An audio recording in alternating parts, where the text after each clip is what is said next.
Time now for business news with Ari Rabinovich. Hello, Ari. Hello, Cynthia. Now, the Canadian government is taking aim at one of the world's most popular social media apps. It's not the first government to try and do this. No, of course not, Cynthia, but it's also a bit of an unusual way to approach limiting it in this country. So we're talking about TikTok today. We all know how popular that social media app is.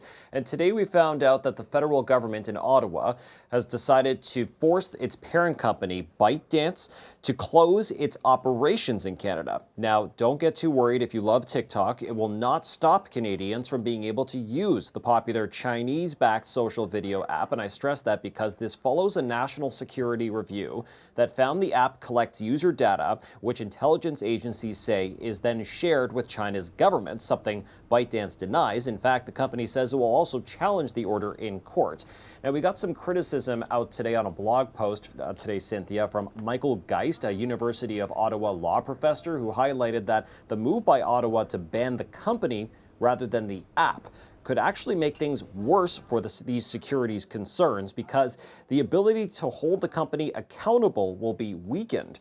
Although it's not really clear what this ultimate end goal for the federal government is, Cynthia. We'll have to see, but it could mean more restrictions down the line. Maybe this is the first step, but if it's the only step, it certainly is a little unusual.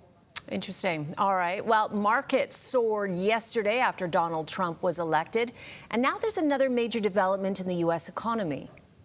So we did find out the U.S. Federal Reserve cut interest rates again. It really has nothing to do with the U.S. election. This was already priced in by most investors. So the rates came down 25 basis points versus the 50 basis point cut back in September, the second rate cut in the U.S. this year. Jerome Powell, who we just saw there, the head of the U.S. Federal Reserve, answered some questions afterwards and was asked, of course, about the elephant in the room. What will Trump's administration mean for everything?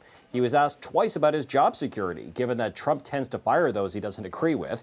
Powell said he would not resign if pressured to do so, and that it is not permitted under the law to fire or demote someone in his position as head of the U.S. Central Bank.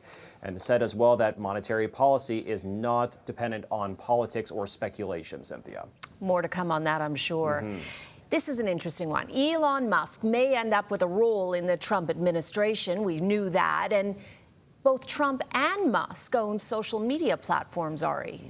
Yeah, so it's like we don't really know exactly what the future holds, like I mentioned before, with what Powell said about monetary policy and Trump in there. But it's worth noting, and there's more question marks around Elon Musk's role in the White House, something that Trump said there might be opposition for, because Elon Musk owns X, formerly Twitter, and Donald Trump owns Truth Social, which was created after he was banned from Twitter before Elon Musk took over the company. So essentially, we have two big players in the social media space, potentially in the White House at the same time, but no real understanding of what the end goal could be for those two people. Do they really want to compete against each other with their social platforms? Exactly. Only time will tell, like so many other things. Okay. As always, great to see you, Ari.